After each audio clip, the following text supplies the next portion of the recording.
32 pieces, hundreds of weapons, vast possibilities. Junkion Blacksmith Infinity Warfare sets 00 and 01 today on World of Stuff. Taking a look at sets 00 separately, we do see a fair number of parts all by themselves. These can create a fair number of weapons. In the first set of instructions, these parts are actually named, with a rather interesting part that was dropped in the second set, but nobody really remembered their names anyway. However, I will admit, with the additional connectors and weapons of set 01, you can create a far larger array of weapons that can be held by a much larger array and size of robots, or any other character that can fit the big size if you so choose. Just a few examples. That's what you can do besides melee weapons. Here we have Cellus Breakdown. Now with single parts you can have things like grenade launchers. Always a handy thing to have. You can even have additional armor. Give that Road Warrior vibe. Or for the red parts themselves, or blue, depending on which color you want, because it does come in two colors, you can have cannons. Or with a few additional parts, even more larger and impressive cannons. Even combine them. The choice is up to you. As for the bladed weapons themselves, well, that's, again, up to your imagination.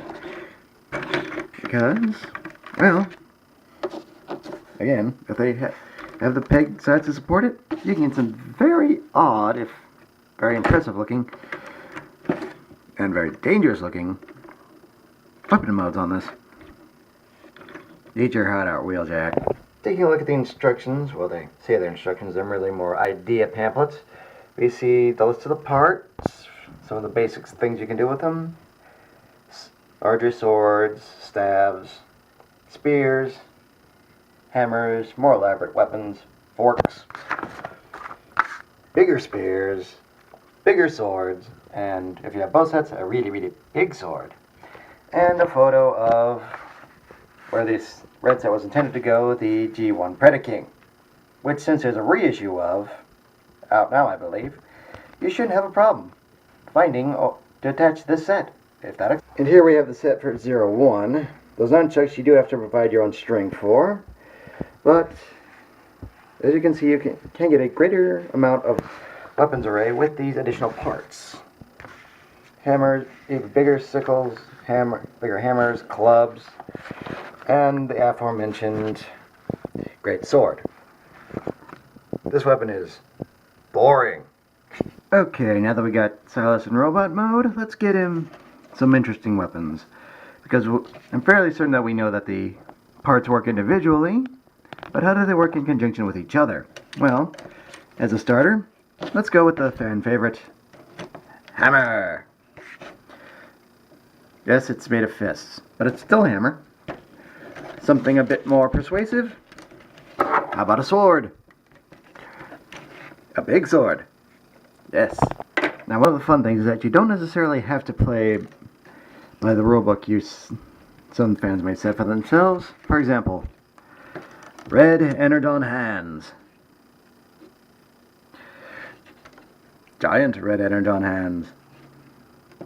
If Saz had these in the cartoon, he probably would have ended up a lot differently, don't you think? Now, as you probably noticed, there is a bit of a molding issue on one of these parts. It is on the blue set that I own, so I know that's just the individual thing, so it is a bit of a dice roll sometimes. But seeing as how well the set 01 worked out, I imagine they've actually worked out that little issue here. Also, on these hands, you can switch out the claws for those cannons or grenade launchers if you so choose. Gives them some nice variety. Silas Smash! Obviously, the smaller builds and the single components do work very well for the Deluxes and the Voyagers. And if that's what you're willing to stick with, that's fine. You can do the larger builds with the smaller bots, but you kind of run into a bit of issue of them looking rather ridiculous. And while scale has always been an issue with Transformers, but weapons have always been a little, at least relatively to scale. So, in order to get those bigger weapons, we need a bigger bot. So, Without further ado, the bot who we will be continuing this review with, the Terminus Hexatron. Weren't expecting that work. There we go. Now remember, this set was intended as an add-on to the G1 Predaking, as you saw the instructions, and with a bigger bot you get bigger builds, and much more impressive weapons. And an equally impressive figure in order to show those off, don't you think?